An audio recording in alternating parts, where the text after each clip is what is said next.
तो hello friends, स्वागत है आप सभी का आपके अपने चैनल एग्जाम क्रैक पॉइंट में। दोस्तों, आज इस वीडियो में हम लोग बात करने वाले हैं कि डीआरडीओ सेप्टम 10 का आपको ऑलरेडी पता होगा कि एग्ज़ाम ऑलरेडी 12 जैन टीयर 2 का एग्ज़ाम कंप्लीट हो गया है। तो हम लोग इस वीडियो में बात करने वाले हैं कि 12 जैन का जो टीयर 2 का पेपर है मेटलर्जी का, ठीक है, हम लोग पूरा एनालिसिस करेंगे और मेमोरी बेस्ड क्वेश्चन भी इसमें डिस्कस करेंगे। इससे पहले एक पार्ट अपलोड हो चुका है, पार्ट 1। अगर नहीं देखें हैं तो मैं नीचे डिस्क्रिप्शन बॉक्स में लिंक दे दूंगा, प्रोवाइड कर दूंगा, वहाँ से आप क्लिक करके डायरेक्ट भी आप देख सकते हो। तो ये हो गया पार्ट 2।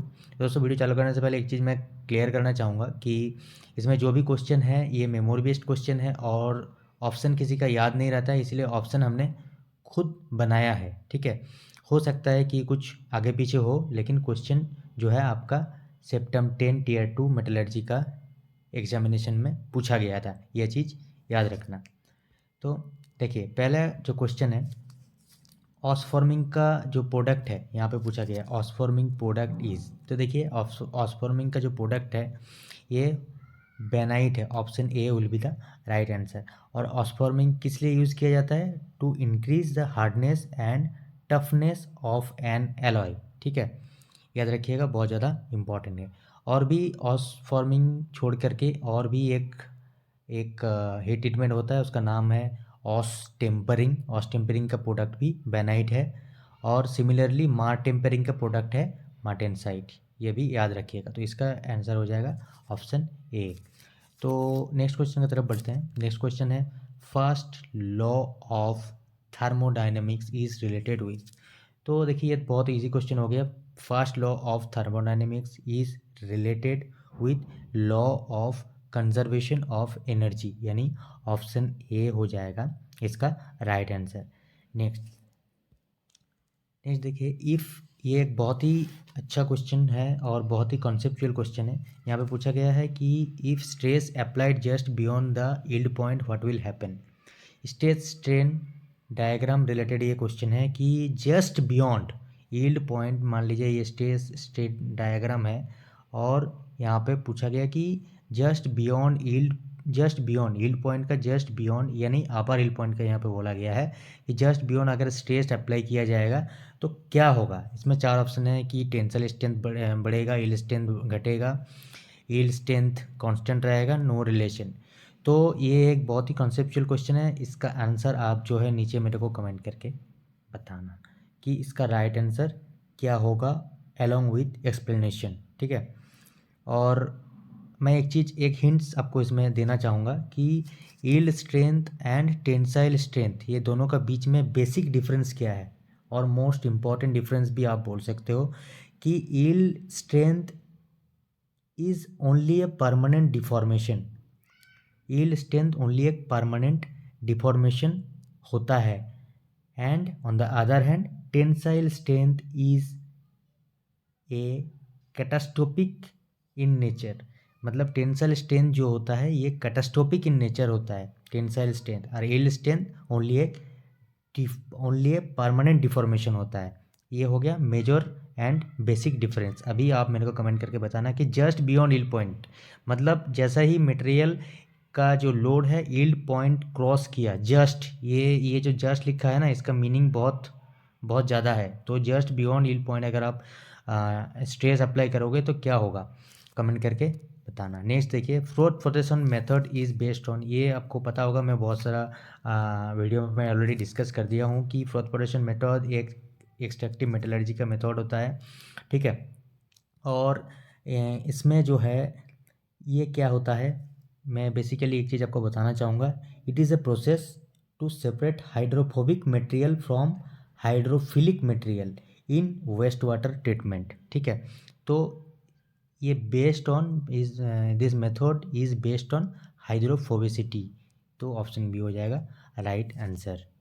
ये कुछ नहीं है, ये सेपरेट किया जाता है हाइड्रोफोबिक मटेरियल को हाइड्रोफिलिक मटेरियल से, किसमें, waste water treatment, through waste water treatment. Next is an ore of wolframite. एक ओर होता है किसका, गोल्ड का नहीं है, लेड का नहीं है, सिल्वर का भी नहीं है, टंगस्टेन का एक ओर होता है।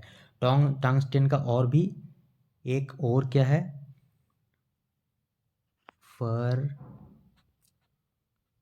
फरबाराइट। फरबाराइट भी टंगस्टन का ही और एक पॉपुलर ओर है। Next, hot forging temperature of mild steel is. Mild steel का हॉट फोर्जिंग टेम्परेचर यहाँ पे पूछा गया है।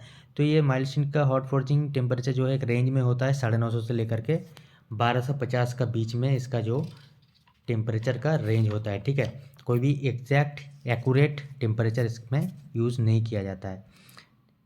यहाँ पे एक इम्पॉर्टेंट क्वेश्चन है, engineering strain and true strain का रिलेशनशिप यहाँ पर पूछा गया है। Engineering strain and true strain ये भी आपका स्ट्रेस स्ट्रेन से ही रिलेटेड है। तो कुछ नहीं है, इंजीनियरिंग स्ट्रेन का साथ अगर आप एक जोड़ करके उसका लॉग कर लोगे तो ट्रू स्ट्रेन आ जाएगा। यानी true strain is equals to ln 1 plus e. कुछ नहीं है, एकदम बहुत सिंपल सा इक्वेशन है, बस सुनने में थोड़ा अजीब टाइप का लगता है। नेक्स्ट देखिए, स्वेल डिफेक्ट ऑकर्स इन। तो देखिए स्वेल डिफेक्ट क्या होता है, पहले एक चीज़ मैं आपको बताना चाहूँगा कि स्वेल डिफेक्ट जो है it is generally caused by improper और soft ramming of the mould. या तो फिर अगर लो स्ट्रेंथ का मोल्ड होता है फिर भी स्वेल डिफेक्ट होता है। मोल्ड का आपको पता होगा कि पहले मोल्ड जो होता है पहले रैमिंग किया जाता है। ठीक है, रैमिंग किया जाता है, वो अगर सॉफ्ट रैमिंग होगा तो स्वेल डिफेक्ट दिखाई देगा, या तो फिर मोल्ड का अगर स्ट्रेंथ कम होगा तो भी स्वेल डिफेक्ट आ सकता है। तो ये स्वेल डिफेक्ट जो है ड्यूरिंग कास्टिंग आप बोल सकते हो, कास्टिंग का डिफेक्ट है ये। ड्यूरिंग कास्टिंग, हाँ ड्यूरिंग कास्टिंग भी बोल सकते हो, या तो फिर स्वेल डिफेक्ट जो है कास्टिंग का टाइम दिखाई देता है। इसका राइट आंसर हो जाएगा casting. Next, in oxidising flame oxygen to acetylene ratio यहाँ पर पूछा गया है। देखिए 3 टाइप का फ्लेम होता है, oxidising flame, reducing flame and neutral flame. तो ऑक्सीडाइजिंग फ्लेम में ऑक्सीजन एंड एसिटिलीन का रेशियो होता है 1.5:1, न्यूट्रल फ्लेम में 1:1 होता है, और रिड्यूसिंग फ्लेम में 0.9 या तो फिर 0.8 भी बोल सकते हो, 1:1 होता है। 2.1 कुछ भी नहीं होता है। तो इसका राइट आंसर हो जाएगा 1.5:1। Next, filler metal is not used in. Filler metal किस में यूज़ नहीं किया जाता है। फिलर मेटल क्या होता है, फिलर मेटल देखिए वेल्डिंग में दो चीज़ को ज्वाइन करने के लिए ड्यूरिंग वेल्डिंग यूज़ किया जाता है एक मेटल जो कि मेल्ट हो करके वर्कपीस को जोड़ देता है। ठीक है, मेल्ट हो करके वर्कपीस को जोड़ देता है, इसी मेटल को जो है फिलर मेटल बोला जाता है। तो देखिए फिलर मेटल यूज़ जनरली बहुत सारा वेल्डिंग में होता है, बहुत सारा वेल्डिंग में नहीं भी होता है। जिसमें फिलर मेटल का यूज़ नहीं होता है, एक पर्टिकुलर इम्पॉर्टेंट नाम है उस वेल्डिंग का, क्या बोला जाता है उसको, ऑटोजेनियस वेल्डिंग।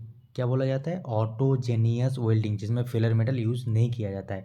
ऑटोजेनियस वेल्डिंग का अंडर में बहुत सारा वेल्डिंग आता है, उसमें आपको ढूंढना पड़ेगा ये कौन सा, इसमें से कौन सा जो है ऑटोजेनियस वेल्डिंग है। तो लेज़र बीम वेल्डिंग जो है ऑटोजेनियस वेल्डिंग है, इसमें फिलर मेटल यूज़ नहीं किया जाता है। इसका राइट आंसर हो जाएगा लेज़र बीम वेल्डिंग।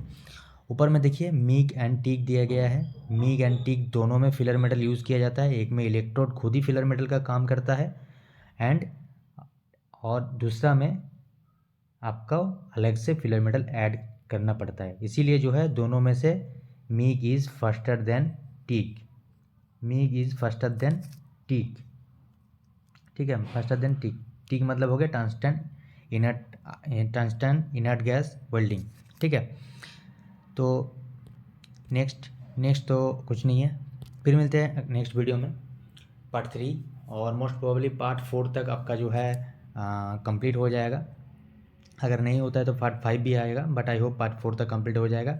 तो ये हो गया पार्ट 2, नेक्स्ट वीडियो आएगा part 3। Thank you, thanks for watching the video. जय हिंद, वंदे मातरम।